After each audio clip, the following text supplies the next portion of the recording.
What was the thought process behind bowling Rehan in that over? I would absolutely love to know that.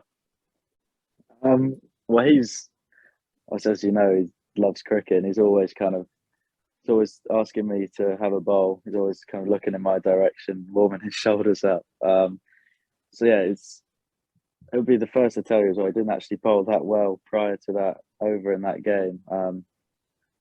Yeah, he was struggling to land it like he normally does. But yeah, he's the kind of guy that I feel I could rely on pretty well in a pressure situation. And as soon as we knew it was getting that tight, and there's one lad who was on 30 odd, and I think, oh, they might have both been kind of in, but they were close near the tail. Thought if we could just get one at the start of that over, and then obviously you've seen his googly before. If he can get that, if he can land just a couple of them to the tail, then we're in with a real shout of, yeah, kind of turning that game on its head really. So yeah, luckily he started to land them well, and yeah, we he pretty much won us that game really in the end.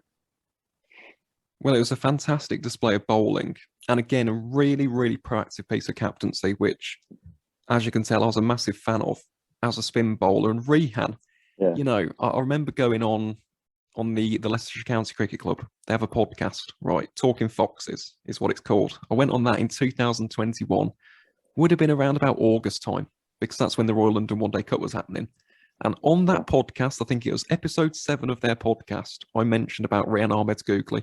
And I'll always revert back to that because I've been such a big fan of his game and his approach as a leg spin bowler ever since seeing him at Edgbaston against Warwickshire. He took the wicket of Robbie Yates in that game, if I'm not mistaken. He's so impressive. And that googly yeah, is just a difference maker. We do see a lot of good young bowlers, but not all of them have a potent X factor in the same way that Rian does, and he can bat as well. So mm. definitely someone to watch out for heading into the future. And actually, Tom, in terms of your captaincy again, going back onto that theme, how did you actually approach captaincy in terms of field placements, in terms of bowling rotations? How would you describe your style? Would you say you were quite aggressive, proactive? Were you conservative at times? How would you describe your approach to the art of cricket captaincy?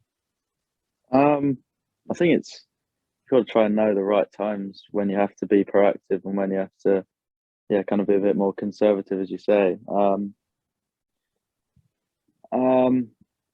I don't really know how I try and just stay as calm as I can, really, under pressure. Kind of try and think what I wouldn't want if I was the batsman. But yeah, I think yeah, in that final, shouldn't have taken myself out of slip to Rayan when left-hander Nick won the ball after I'd taken myself out of slip.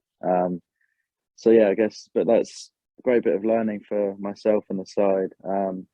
To kind of never really been in pressure situations like that of a World Cup final.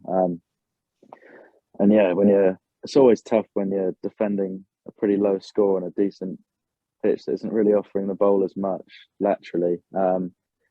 So yeah, I just tried to be aggressive when we needed to be, and yeah, a bit more conservative when that was what we needed. I think I just waffled a bit there for that answer, but